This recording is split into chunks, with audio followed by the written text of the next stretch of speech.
What's going on, my Trainer Club? Today we're going to check out the top tips for part 1 of the Brilliant Diamond and Shining Pearl event in Pokemon Go. So welcome to the Trainer Club. Here we go.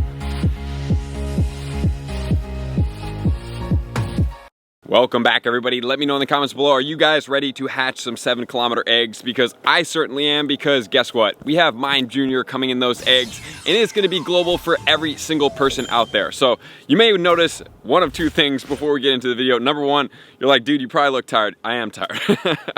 It's been a long journey. I just got back into California. It's 11:30 at night, and this video has to be out by the time you see this in the next morning, so less than whatever 7 hours for one. And number two, I also just want to say I appreciate all you guys for being here, and I hope you guys are super ready for getting into this event. And also, I'm keeping my voice a little bit lower because it's also 11:30 at night, and I'm kind of in a neighborhood right now, and you guys can see in the background it's kind of foggy. It's kind of a cool scenario right now. It's not something we typically get to see in video. So with all that said, guys, Brilliant Diamond Shining Pearl is going to be split into 2 events. It's going to go all the way from the 16th to the 21st, but the first part is going to be what we're going to cover right now, and then we will switch over to some other tips when that does come out, if it's necessary. But I'm going to do that video just to make sure that we know what's switching up, if there's any spawn differentials, and then if there's any raid boss differentials, which there are, that we will cover. So with all that said, guys, let's jump right into the part 1 to make sure you know everything that's going on,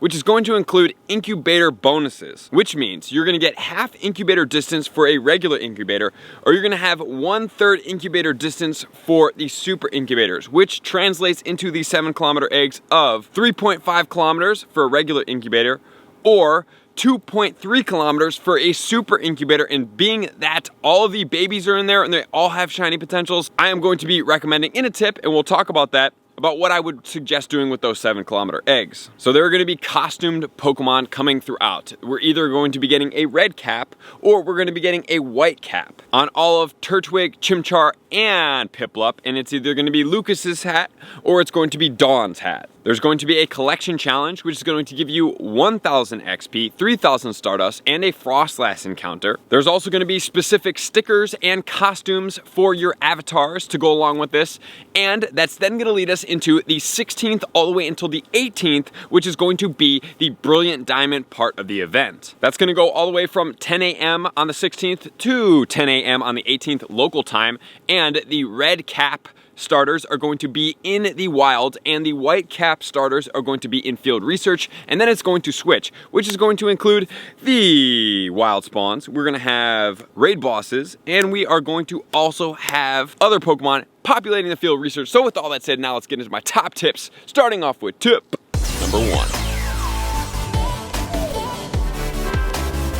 Tip number 1 is going to be the wild spawns of the event. I'm going to go over them, and then we're going to cover the PvP relevant Pokemon and any meta raid attackers. We have Spheal, Murkrow, and Poochyena all have shinies. We have Aron, we have Turtwig, Chimchar, and Piplup all with Lucas hat on. And then we have Budew, Bunnery, both have shinies, and then we do have Stunky that does not have a shiny. So as far as these Pokemon go, what would I suggest doing as far as the meta raid attackers? I mean, for all the Sinnoh starters, we already had their calm days, and I would suggest that you guys do try to get 296 XL candy of each of those, just to have it and be done with it, right? So I always suggest doing that, number 1. Number 2, Aron is going to go into Aggron. It's going to have a Mega at some point. So I suggest that you guys try at least to get 296 XL candy. Do I think it's going to be the most effective Mega? I don't. But I always suggest just having that just in case. And if it does come out way before like something like a Mega Metagross does, guys, guess what? It's going to boost steel types, so it's going to boost the Shadow and the regular Metagross in the raids, so that's going to be effective. And then it says in these spawns, if you are lucky, so they're going to be a little bit fewer and far between, we can get Scyther, we can get Larvitar, we can get a Plant Burmy, and we can get a Buizel. All of them do have shinies as well. And just remember, guys, Scizor does have a Mega, so that's another one that I would suggest 296 XL candy. It is not going to be as good as the Pinsir. The Pinsir is the one Mega for bug types that's going to be the best. Larvitar does have a Mega. That is a must save, must get at least 600 XL candy in my opinion to power up. I would prefer 900, but at least to get one Mega Tyranitar and then a Shadow Tyranitar, but I would prefer 2 for the Rock and the Dark typing on that Pokemon. So those are the meta raid attackers. So as far as PvP goes, what's going to be relevant and what should we look after? In the Great League, we have Dewgong, ranked 27. It's going to have Ice Shard, Icy Wind. The problem with Dewgong is its dual legacy moves for both of those and Water Pulse. 100% IV is going to be a 0, 12, 15. Then we're going to have Empoleon in the Great League, rank 58 with Waterfall, Hydro Cannon, which is a Comday move, and Drill Peck. In the Ultra League, it's going to be ranked 99 with Waterfall, Hydro Cannon, and Drill Peck. In the Master League, in the XLs, it's going to be ranked 132, but you're going to switch into Flash Cannon. And some of you guys may be like, dude, why didn't you give us the IVs? Well, these starters have hats on and they're not going to be able to be evolved. So it doesn't matter what the IVs of these specific Pokemon are. I just want to show you where they're going to be ranked so you can get the candy for it, and then the XL candy if you do decide to use Empoleon in the Master League with the 296 XL candy. I just want it just to have it and be safe and just say, hey, I got the XL candy for all the Sinnoh starters. Let's chalk it off the list and let's move onwards. And then we do have Skunk Tank, which is going to be ranked 90 in the Ultra League. XL, Poison Jab, Crunch, and Sludge Bomb. 100% IVs are going to be a 3, 15, 14 on that Pokemon. And then we do have Tyranitar in the Master League. XL Shadow is going to be ranked 57, or a regular is going to be ranked 66 with Smackdown, which is a Comday move, Crunch, as well as Stone Edge. So there's not a crazy amount of meta Go Battle League Pokemon, but there are a couple heavy hitters, Dewgong being one of those if you do choose to use both legacy moves, and you will have to Elite Charge TM them if you do get the good one. I would suggest you guys try for that one. That Pokemon's pretty beastly. And then also we do have a couple Mega Pokemon, 296 XL Candy and over is definitely going to be in your best interest. So as far as the spawns go, that's going to be number 1. I like the Larvitar and the Scyther. I'm trying to get that XL Candy, so it's great for me to save, trade it over 100 kilometers and get that. So with all that said, now let's get into tip number 2. Tip number 2 is going to be all about the 7-kilometer eggs. So we have 5 babies hatching from the 7-kilometer eggs, and it looks like those are the only Pokemon that are going to be coming from eggs. And it also looks like you're pretty much getting a guaranteed 7-kilometer egg every single time you open a gift, as far as what I was seeing in Australia when I'm making this video at the time. So the 5 babies that are going to be in there are going to be Budew, Bonsley, Happiny, and then the heavy hitters, which are going to be Riolu as well as Mime Jr. So guys, I suggest you guys get after that. I'm going to give you the 100% IV on all these Pokemon just to make sure that you do know what they are. Budew 100% IV is going to be 489. Bonsley 100% IV is going to be 744. As far as the Mime Jr, it's going to be 626. For Happiny, it's going to be 212, but be careful on the 212 for the Happiny because I do believe that I think it's like a 15, 15, 14 can also be a 212, which would be a 98% just based on how low the CP is. And then finally, we have Riolu that does have the shiny. Ooh, and that one does have a Mega at some point or another, so save all of those and trade them all over 100 kilometers, get guaranteed XL Candy, and then save them for Shink's Comday that's coming this weekend, which we will have the tips coming out very soon. And then guys, guess what you can do?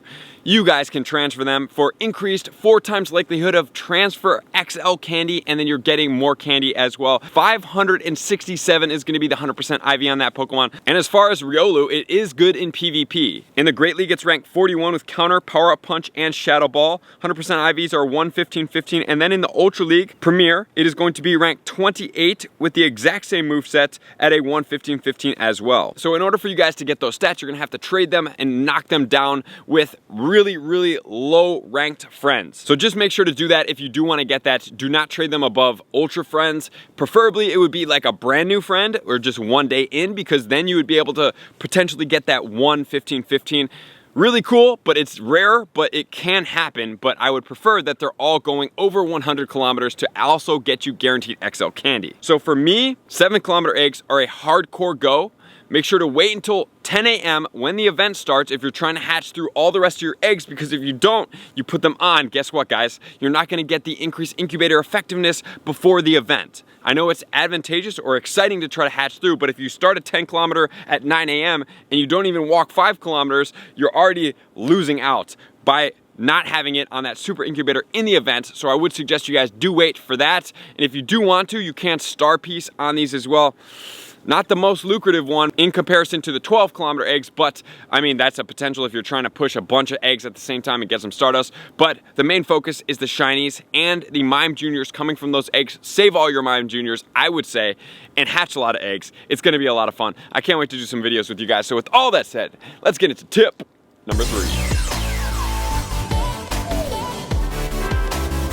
Tip number 3 is going to be focused around the field research, and is there going to be anything that's going to be worth your while in the field research? So we do have great field research for the Sinnoh starters, so that's number 1. If you're trying to get more chances to get shinies with the hats on and 100% IVs, great thing to get from the field research. So let's check them out and see what we do have and the correlating 100% IVs. We do have Catch 2 Turtwig for a Turtwig encounter. 508 is the 100% IV. Catch 2 Chimchar for a Chimchar encounter.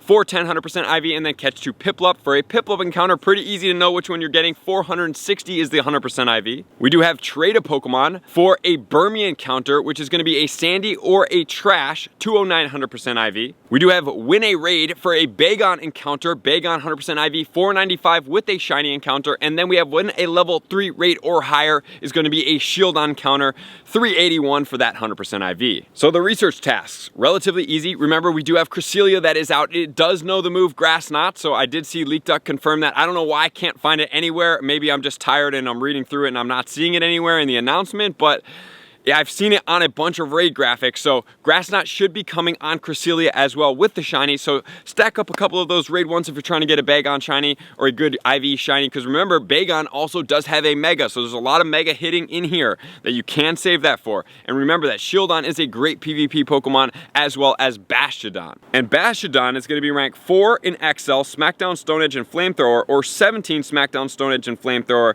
So if it's not going to be XL, the 100% IV is going to be a 12, 15, 15. But if it is XL'd, a 0, 15, 14 is going to be what you are looking for at level 50, so you're going to need that 296 XL candy. So there it is, field research tasks. That one you'll also have to trade, like I did talk about the Riolu in the last tip, under great friends, preferably with a brand new friend, to get it down in the stats to help you guys maximize, which is then going to lead us to tip number 4.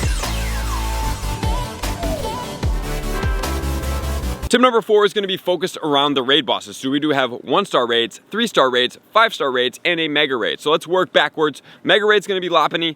Probably wouldn't really do that one unless you just need a little bit of extra energy, but remember, you can always walk your buddies once you Mega Evolve them, and they will get you the Mega Energy. Then we have the Cresselia. So Cresselia learning Grass Knot is going to be in the 5-star raids. So now let's go to the 1-star raids and check them out. They are kind of cool. We do have Cranidos, we do have Drifloon, we do have Bronzer, and we do have Gibble. So all of them do have shiny potentials. Remember, Cranidos is a really good rock type attacker, and Gibble obviously already had Calm Day. A lot of us do have the shinies. Not really suggesting to raid for it unless you really want to, but there is a Mega Garchomp at some point or another. But then we do have some pretty cool tier 3 raids in Pokemon Go as well. We do have Lopunny in there that does have a shiny because it's coming from the Mega Raids, but if you're going to do a Lopunny and a tier 3, you might as well do a Mega Raid. We do have Tyranitar, guys. Remember, Tyranitar is going to give a guaranteed 2 XL candy. You trade it over 100 kilometers, you're getting 3 XL candy per Tyranitar. That's going to help you stack up, and then you can get a good one. But just remember, if you're going to use it as a rock type, you need to have an elite fast TM to get it there. Drapion is going to get you the guaranteed 1 XL candy. Do I suggest Drapion? Probably not. And then we do have Toxicroak and Gallade. So what do I suggest about these? I mean, Toxicroak, Krogunk is really common. I don't think you should raid for it. If you do need the badge, unique Pokemon, do 1 free raid for these Pokemon, but Gallade is going to give you guaranteed 2 XL candy. I mean, Ralts is also relatively common in events as well, but there is going to be a Mega Gallade at some point or another. So do with that as you may, and see those Pokemon. I know a lot of people really like to raid the Tyranitar. I can't wait until Tyranitar can be shiny coming from the Megas, which is then going to lead us into the final tip, tip number 5. Tip number 5 is going to be looking at the box. So we do have a box coming out. It is going to be a great box, I believe it's called. It's going to have 3 super incubators. It's going to have 2 regular incubators, and it's going to have a lure module in there for a total of 300 Pokecoins. So is it going to be worth it? Just raw incubator cost when you go after it. So let's just check it out from a super incubator standpoint in comparison to the adventure box, because remember, the adventure box has 16 incubators, 4 regular incubators, so obviously it seems more advantageous. But if we're looking at the super incubator standpoints, it might actually be worth something. A super incubator purchased by itself is going to be 200 coins for a grand total of 3,200 coins. So if we just look at this plain and simple, right? We have 1,480 coins, you're getting 60 incubators. Then we have the 300 coin box, and you're going to be getting 3, right? So if we take 300, what does that go into 1480? That goes into 1,500 coins pretty evenly. You're gonna get a grand total of 5. So if you take those 3 super incubators, you times it by 5, you're only getting 15 super incubators here. But you are going to get a grand total of 10 regular incubators in comparison to 4. So I guess it just really comes down to the point of, do you want grand total incubators or do you want the most effective incubators? Because if you're looking at grand total incubators, it does look like the 300 box is going to yield you more. It will not give you the incenses or the star pieces like the adventure box does, which I also think is valuable. So for me, I'm looking at the adventure box over the great box because of the super incubators being in a little bit higher quantity. Granted, I'm gonna lose out on regular incubators, but I'm also getting the incenses and star pieces, which I value for my gameplay. So with all that said, guys, that's gonna be all the tips. Make sure you get out there and hunt shinies. Make sure you get these Sinnoh shinies. Make sure you get the 296 exo candy of all of these Sinnoh starters, as well as all the mega Pokemon for the future. You get out there and you do some raid battles for the Cresselia, right? And then you also do the 7-kilometer eggs because it looks like those are the only baby Pokemon and only Pokemon in the pool, and it looks like you're pretty much getting guaranteed 7-kilometer eggs, so you have 20 gifts per day. So 20 egg hatches. Good luck everybody out there. I can't wait to see everybody shiny wins, and hopefully you're getting shiny Riolu and shiny Mime Jr. and any other shiny babies that you do need because they are rare, so do consider not evolving them if you do get them. So thank you guys for tuning in, all of my likers, commenters, subscribers, Patreon members, everybody who takes their support, subscription, and participation to the next level. I'm gonna see you guys out on the next video. Peace! I want to take this time to thank everybody who supports me in every facet. It means the world to me, and an extra special thank you to all my Patreons. I greatly appreciate the extra support to continue to allow me to pursue Pokemon Go full time, allowing me to create my daily video uploads in the most timely fashion for everyone's benefit. Plus, I get the amazing experience of sharing my creative processes behind the scenes and raiding all around the globe with select upper tiers. Thank you everybody for being a part of the Trainer Club. You all mean the absolute world to me, and I will see you guys out on the next video.